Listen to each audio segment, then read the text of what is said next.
Welcome to Broadway Buzz. We are so glad to have you back with us. And now, please give a warm welcome to the host of Broadway Buzz, Mr. Joe Gary. Bravo! Bravo!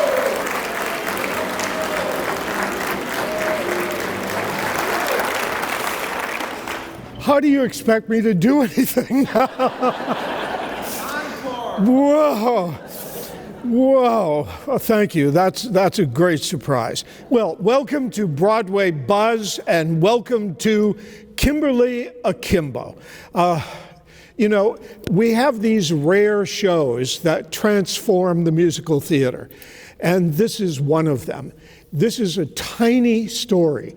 There are 9 people in this cast, and in 2023, it would sweep the Tony Awards, winning 5 Tony Awards. I wanted them to win 10 Tony Awards. It's a spectacular work, and it is a kind of groundbreaking work.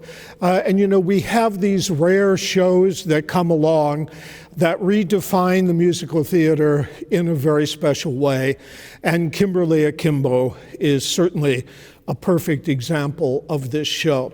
It is the story of a young girl, Kimberly Lavacco, who is about to celebrate her 16th birthday. So we say, a coming-of-age story, how sweet. Well, wait a minute. She is born with a very rare congenital disease, and she ages 4.5 times faster. So as she is approaching her 16th birthday, she is literally approaching her death. So it's hard to believe that this is a very funny play. When David Lindsay-Abaire wrote this, he said, I can't decide if it's a funny, sad play or a sad, funny play. And, you know, it's a question that remains even as it's transformed into its musical state. It is a brilliant work. Kimberly, the term Kimberly Akimbo is an anagram. There's a young boy in the story named Seth who's addicted to anagrams, and so he takes Kimberly Lavacco's name and turns it into Kimberly Akimbo. And as you know, if you look up the term akimbo, it means hands on hips, elbows out jauntily, but also it means askew. And that's what this story is. It is a story of a dysfunctional family. There's an alcoholic father, a hypochondriac mother. There's an aunt who's a felon. And then there are a few high school kids to fill out the musical story of this escapade. You know, it comes out of a period where we had a very strong influence of the theater of the absurd. And the theater of the absurd basically was marked, critics described it as fierce, funny, and far out. And this show is all of the above. You're going to find yourself laughing at very dark themes, but then you're going to find yourself having tears running down your face at the same time. It is a virtuoso performance for a leading actress. Keep in mind, the leading actress playing Kimberly Akimbo is a very mature woman, well over 50, who plays the role. And she has to make you believe that she's 16 years old. And there is this sort of puppy love story that goes on where she's infatuated in the most innocent way with this young nerdy boy named Seth. And so we have then the 2 major stars of this love story, a very mature actress playing a very young girl, and then this very young boy playing his own age. And I mean, this could very easily look grotesque. And there are a lot of very dangerous, slippery slopes in this musical. And yet, because it's done with such conviction, you know, this is one of the musicals, why I love it so much. It's one of those musicals that makes you say, I'm going to pretend. And, you know, that phrase, the more legitimate phrase, is the willing suspension of disbelief. And that's what happens in this story. There is this powerful telling of this tale of this girl who's trying to keep her life from being askew. And she makes a wish early on in the story. It's a very beautiful song. It's the third song into the show. And she writes a letter to the Make-A-Wish Foundation. And as you remember, we know that in every well-made musical, we have the protagonist early on singing a song saying, "What do I want?" And what Kimberly wants, she starts by saying, I want to bungee jump. I want to be a great fashion model. I want to travel all over the world. I want to go on a safari. And then finally, she says, as she goes through the litany of her wishes, when we keep peeling away the layers, what she finally wishes for is to have a simple family dinner where everyone behaves, where everyone gets through the dinner without tipping the table over and causing a disruption, and that is her wish. Watch in the second act when we finally do have that scene, when the family finally does sit down to the family dinner. You will be very moved by what happens. This is a wonderful sort of farcical story. So many things happen in the plot. I won't do anything to spoil it for you. Listen carefully because it remains very funny. The family arrives and they've moved to a new location in New Jersey. They lived in another New Jersey town, but they had to leave quickly and they had to leave without the felon aunt. And so the story is all about what unfolds in the telling of this tale. And meanwhile, the clock is ticking through this story. You know, no play in the world ever created the power of time, more importantly, than Thornton Wilder's Our Town. And you remember in that beautiful play about these lovely Victorian people living in New Hampshire, and we see a young girl dying in childbirth, and then we keep realizing that what's important in life is the moment. And the sacredness of living now and living in the immediate moment. This same idea, this same dynamic of time will play out so powerfully in this story. Listen to a brilliant song that the mother sings in the first act called Father Time, where she sees that time is running out on Kimberly. So what's so powerful about this story is not what it says. There's all of these farcical things that happen, people crawling in and out of windows and hiding from the police and all kinds of farcical situation. But way beyond that, it's what the play doesn't say that's important. And we enter into the story. And again, the real juxtaposition that happens is here we have this young girl and you know she's about to celebrate her 16th birthday. And her friends in the story, this is their moment of liberation where they become young adults and they have their whole lives ahead of them. In the case of Kimberly, this is the end of her life. So this dichotomy, and you know, as the older we all get, and I think why this play resonates so strongly, I mean, it's about felons and it's about terrible things happening, and we laugh at these terrible things in the story. But what really it is about, you know that we all, when we reach a certain age, we look in that mirror and we say, whatever happened to the boy in there? Where is he? Who is this old fossil that I'm looking at? And you know, how do we deal with this past, present, and then the unknown future? And this play, this musical, deals with it in such a powerful and beautiful way. Okay, so let's go to the beginning and see how all this happened. Let me introduce you to, first of all, the playwright who originally wrote Kimberly Akimbo as a play, and then 20 years later turned it into a musical. So David Lindsay-Abaire. David Lindsay-Abaire is a wonderful writer. I first discovered him in 2003 when I saw Kimberly Akimbo as a play at the Manhattan Theater Club. And it had this urgency and power. And again, the actor vehicle of a much older, mature actress playing love scenes opposite a very young boy. I mean, this sounds like Harold and Maude, and you've got to be very careful about how this plays out on the stage. But the play was so daring, it was so powerful that, you were beguiled. So I left the Manhattan Theater Club, immediately went the next day and bought every David Lindsay-Abaire play that I obviously had missed along the way. He was a young playwright at the time. He would go on to have a very distinguished career. He did a brilliant play after this called Fuddy Mirrors, and it's a play about an amnesiac, a woman who wakes up every morning and has to be told about the fact that she has a son and a husband, and she relives the same day over and over again. And again, it's this very dark theme that's told in a very funny way. It's as though she's a stroke victim and she's, a prisoner in her own body. And yet it's a very funny and powerful work. He would write another play called Rabbit Hole that would win the Pulitzer Prize. It was turned into a brilliant movie with Nicole Kidman, incidentally, so I recommend that you look it up.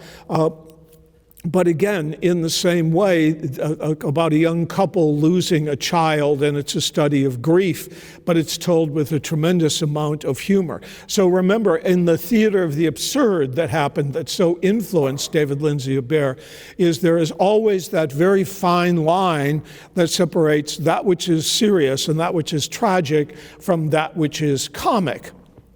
And when you can reach that line, that razor-sharp edge, and you can pull it off in the theater, it's a kind of virtuoso event.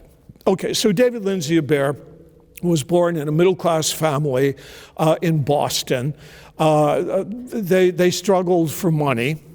His family saved every penny they had to send him to the Milton Academy, which is a very posh boys' school in Boston. The Kennedy boys went to school there. It's a fancy preparatory school.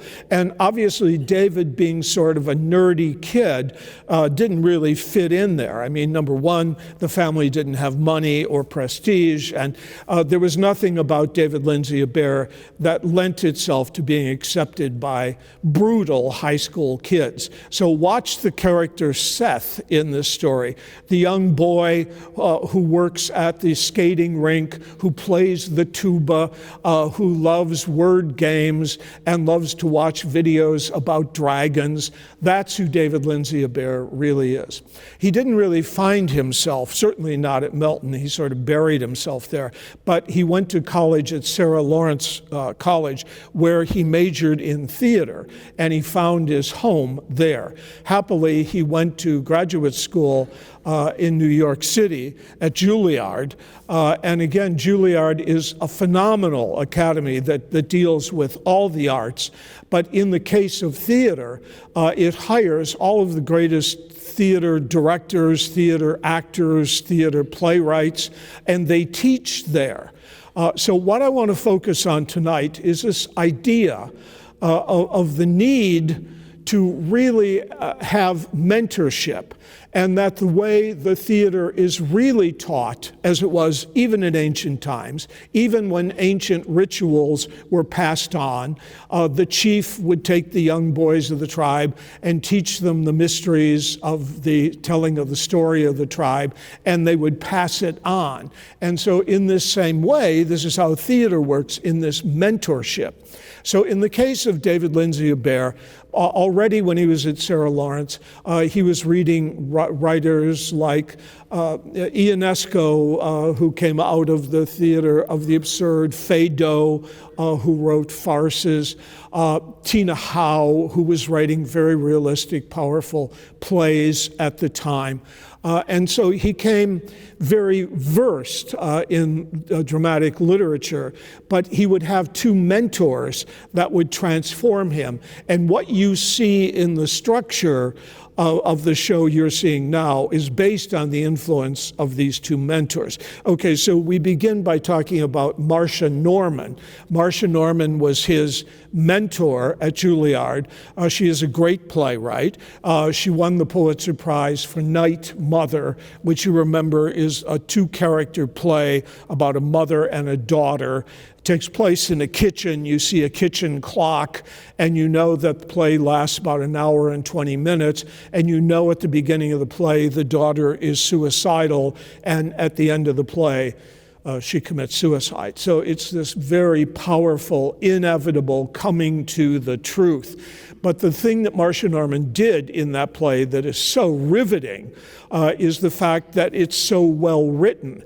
And in the tradition of Ibsen and Chekhov and the birth of the modern theater, where we have the strong problem being presented, the problem being complicated, and the problem being resolved, that is all beautifully, meticulously developed in Night Mother. So Marcia Norman would teach our writer right now about how to write the well-made play, and that's how he will write Kimberly Akimbo. And I'll point that out as we go through the story. But I also want you to remember, though, that Marcia Norman would have great success writing the book for several musicals, or the libretto for several musicals, including Secret Garden, which is one of my favorite musicals, The Color Purple, and she would just give, and The Bridges of Madison County. So she would train him not only in creating the well-made play, but in creating the well-made libretto for a musical. The other major influence he would have at Juilliard was Christopher Durang.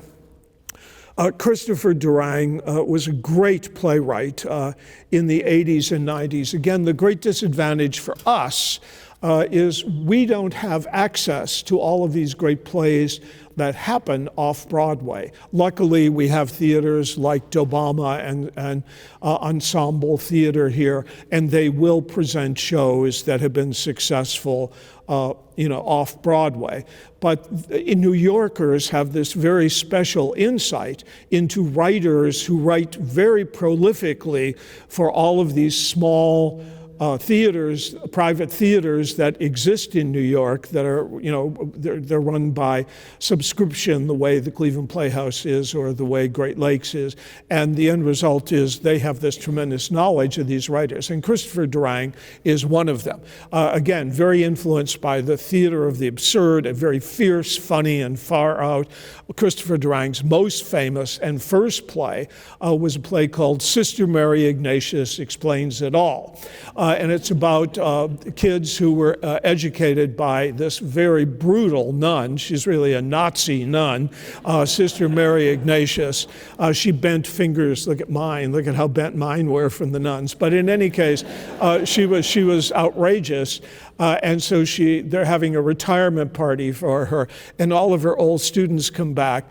One of them is a male prostitute, the other sells drugs, and so it goes. So, she's not made a great impact on her beloved students. And it's a very funny, very apocryphal, very outrageous story, only the way Christopher Durang could tell it. He then would go on and do Beyond Therapy and a whole body, the Marriage of Bet and Boo, a whole variety of very strong plays. And he is really the greatest influence on David Lindsay-Abaire. And they remained friends all of their lives. Christopher Durang sadly died much too young of a very serious brain issue. In any case, so David Lindsay-Abaire comes out of Juilliard really ready to work in the theater, and then he has this early success with Kimberly Akimbo. He would go on and do the book and lyrics for the musical Shrek, which we've all seen and loved. It's very funny. Again, it's very apocryphal. It's very offbeat. And so perfect for the world of David Lindsay-Abaire. And in that experience of writing the lyrics and writing the book for Shrek, he would work with a great composer that would become his partner in the creation of Kimberly Akimbo. So let me introduce then a very important and great writer who, in my mind, is one of the greatest contributing composers in the musical theater today, Jeanine Tesori. Jeanine Tesori started by writing a tiny little musical piece that was like a chamber piece of music. She then wrote a whole series of musicals that were wildly successful, including Thoroughly Modern Millie. She would then go on to do Fun Home, which is another groundbreaking musical. We saw that here, and we remember the power of that extraordinary work. The thing about Jeanine Tesori, unlike other composers of the day, I mean, you hear a Stephen Sondheim song, and within 3 measures, you know it's a Stephen Sondheim song. Same thing is true with Rodgers and Hammerstein. Same thing is true with Cole Porter. But in the case of Jeanine Tesori, she is really a chameleon. And every show, every musical she writes has totally different tonality, totally different sounds. You can't recognize one song of hers from another. They're all memorable, and they all stand out, and they all do what songs in the musical theater should do. They move the story forward. They're right for the character, right for the time and place. So she's really a master of all this. And she would be the composer of Shrek. Now, the two of them worked on this very difficult show. It took a long time to birth it in New York. And on the opening night, they both said to one another, we can't not do another project together, so let's meet tomorrow, the day after the exhausting opening. I mean, talk about being brutal. And everybody else who worked on that show went into therapy or retreats or, for 2 months to recover from the onslaught of trying to birth that monster show. So in any case, the two of them met literally the day after in David Lindsay-Abaire's wonderful little townhouse in Brooklyn. And he said, well, I have no idea what we're going to do. And Jeanine Tesori went to his bookcase and pulled out a copy of the play, Kimberly Akimbo, and said, this play sings. And so they would spend the next 5 years creating Kimberly Akimbo. Again, they wanted to have this very intimate experience, not the big Broadway musical. So they started with the play. Let me just go back. In the original play that was written in 2003, it's really a story about 5 people, about young Kimberly, who has this rare disease, her 2 very dysfunctional parents, her bizarre aunt who's hiding from the police, and then this young boy, Seth. And it tells this wonderful story. A wonderful project for you, if you love the musical, would be to go back and read the play version of it. And you can see how they took what was really an excellent play. It was an award-winning play in 2003, and it deserved to be. But they turned it into a really unbelievably and groundbreaking musical. Okay, so one of the things we know when they started working on this is this work was written by David Lindsay-Abaire when he was a very young playwright. And again, he was very close in age to Kimberly and to Seth. In fact, the young boy in the story, he really based on his own life. He is that sort of nerdy kid who loves puzzles. In David Lindsay-Abaire's life, he's always doing puzzles and dealing with anagrams and playing with language. Keep in mind, Stephen Sondheim did that also. So in any case, he related very strongly to the young characters in the story.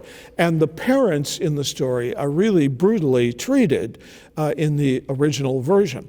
But what happens, 20 years have passed. David Lindsay-Abaire has a wife and 2 children. He's now a very devoted parent. And so he re-examines the parents as they create the musical because he understands the power and responsibility of being a parent. And let me just pause and remind you, one of the things that happens in this story as you watch it, your mind is going to keep saying to you, Why are you laughing at this? Or suddenly when you meet this absolutely awful aunt and you fall in love with her and she has show-stopping numbers and you're cheering for her, and you realize that the opening of the second act, the opening number of the second act is how to launder a check. Now, this is not something that Rodgers and Hammerstein ever would have written about. And she's teaching this to young kids, keep in mind. So, and then we say, what draws us to this sick, dark woman who's done all kinds of terrible things, as we discover in the story? And then the parents. We look at these two parents, the father who leaves his poor young daughter in the very opening scene of the show. She waits for 2.5 hours sitting in the snow outside of the closed skating rink for her drunken father to come and pick her up. And then we go home to a mother who's pregnant, who's a hypochondriac, who really doesn't appear to have any time for Kimberly. She's so self-absorbed. And then the story unfolds. But what happens is we end up loving the parents and understanding the parents. And so again, this is the perspective David Lindsay-Abaire is able to bring to this after his years of being a parent himself. Keep in mind, these two, the parents, were forced to get married. They were in high school, and they were forced to get married to have Kimberly, and then to discover that their child has this rare genetic disease that's horrific and, impossible to deal with when you think of a child dying by the time she's 16 years old of old age.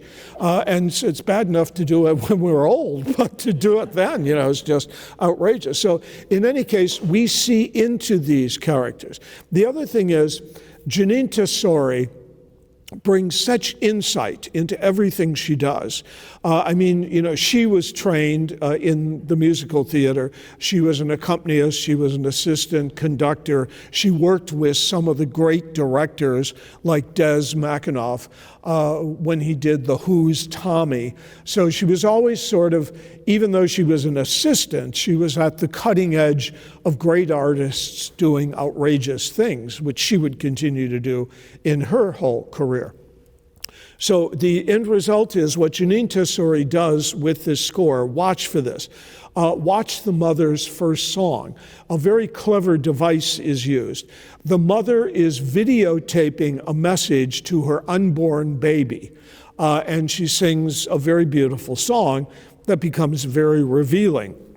She does it a second time in the first act, and this song is called Father Time, where time becomes so powerful. Again, watch the father in the show, especially in the brilliant song he sings in the second act when he sings to the unborn child.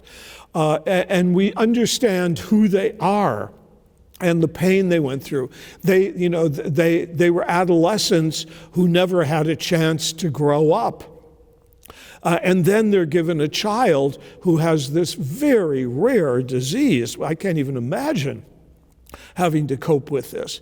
And so, you're literally watching your child die from the time she's born. So it's a very powerful story and wonderfully told with such wit and perception. So they work 5 years on this, really just the two of them. But they have the same sense of how to tell a story, how to tell it in a very orderly way. Watch structurally. The end of the first act is this very powerful, inciting moment where everyone decides how they're going to reshape their lives, what decisions they're going to make as they go into the second act. And then watch the powerful crisis in the story deep in the second act when Kimberly sings the song about her illness, and she comes to terms with her own mortality and the clock ticking. This is right out of our town. And then the climax of the story, I won't give away any of this. It's so delightful, and you'll be very beguiled by all of the outrageous telling of the story as they come to a kind of conclusion. and listen very carefully to that final song that's played on a ukulele. I mean, for a tragic story about a young girl dying to end with that wonderful upbeat song that ends the show is a great delight and very ironic. The show then, when it's put together after the 5 years of very hard work, goes to Sundance. At the Sundance Festival, Robert Redford, of course, created a way for people working in the film industry to develop new projects on film. So whether it's writers, editors, they can work at the Sundance Festival in these workshops. But also, very smartly, Robert Redford created an institute for the theater. So plays and musicals are developed at Sundance, which is where Kimberly Akimbo was developed. Previously, Jeanine Tesori would birth Fun Home, also at Telluride. Also, it was done in Telluride, but it was the Sundance Festival. Okay, so in any case then, the show would move off Broadway to the Atlantic Theater Company. Please let me remind you, next time you go to New York, don't only go to the Broadway theaters. Take at least one night to try one of the off-Broadway spaces where they're doing new and innovative work. And right at the top of that list is the Atlantic Theater Company. It was created by the playwright David Mamet. He has a whole acting school there. It's this wonderful space, 199 seats, like our Helen Theater here. So it's extremely intimate. And the show explodes and gets rave reviews off-Broadway. It wins all of the off-Broadway awards. It very quickly transfers to Broadway, where it's an enormous success, and as I told you, sweeps the Tonys. So I hope you will enjoy Kimberly Akimbo. And finally, I just have to say, absolutely, from the bottom of my heart, I don't know how to thank you for all the years of support and love you have given Broadway Buzz. Thank you.